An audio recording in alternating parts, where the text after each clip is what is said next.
Welcome back mga kapuso sa GMA Regional TV Live. Sayra nato ang mamahimong epekto sa El Nino ning tuiga ug unsa pud kaha mga pagpangandam nga atong buhaton kun mo grabe ang El Nino phenomenon.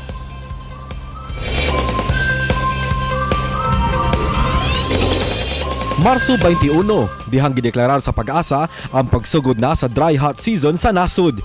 Gipasabot sa ahensya nga natapos na ang La Nina phenomenon apan bisan pa man niini masinati gihapon ang mga posibleng pag-uwan sa tibuok nasud. Ang Pag-asa subling mipahimangno sa publiko nga likayan ang prolonged exposure o taas ra kaayo nga mga oras sa pagbuwan sa init sa adlaw aron malikay sa posibleng heat stress o baka heat stroke.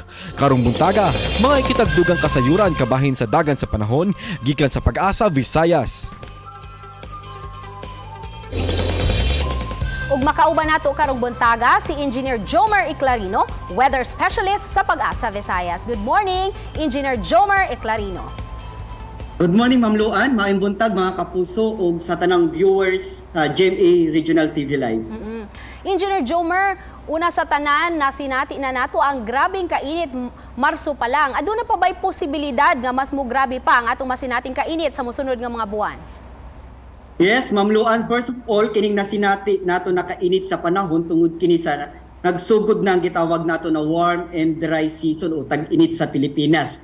So last week, March 21, determinate nato ang amihan or northeast monsoon, which is also the beginning ng warm and dry season diri sa Pilipinas. Expected pa nato makasinati tang mas init na panahon o taas o daghantang dry days katong gitawag nato na days na walay uwan until karong Mayo.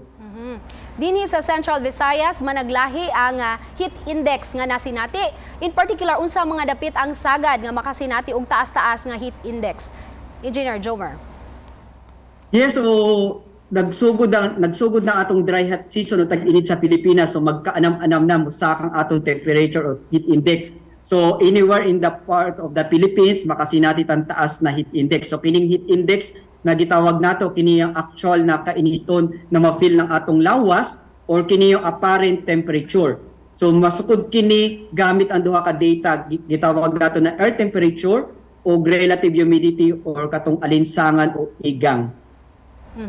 Kining arita sa hisgutanan sa El Nino Watch kay nagpagawas na ra ba ang Pag-asa og El Nino Watch o unsay tsansa niini nga mahitabo karong tuiga ug unsang buwana kini posibleng mahitabo?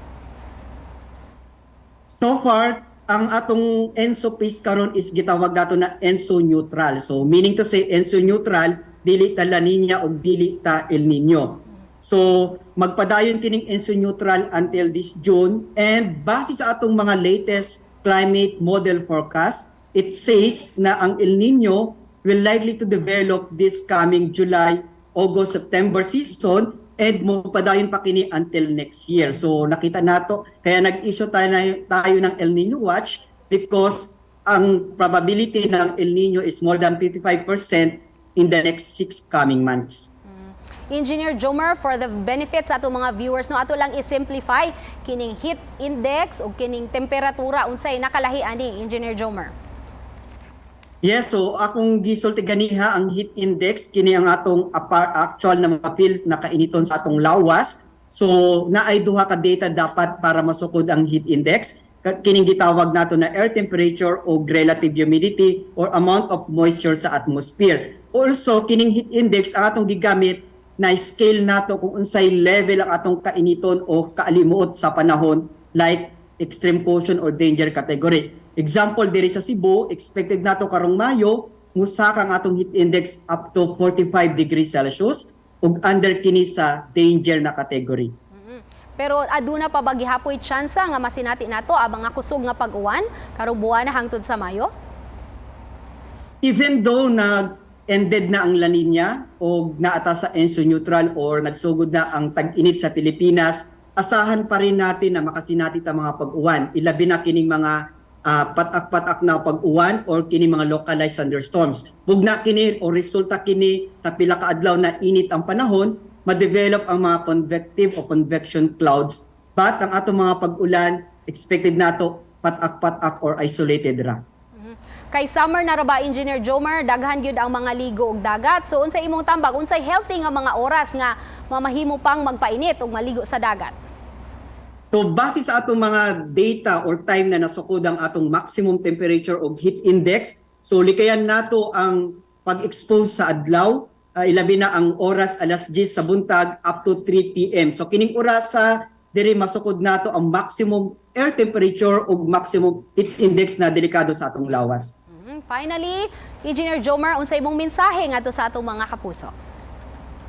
So atong mensahe, so prevailing ang atong init na panahon or fair weather. So we have to take precautionary measures sa kainiton sa panahon. Unang-una, we have to pag-inom kanunay og tubig, likayan atong mga physical na activities or kalihukan sa udtog sa hapon.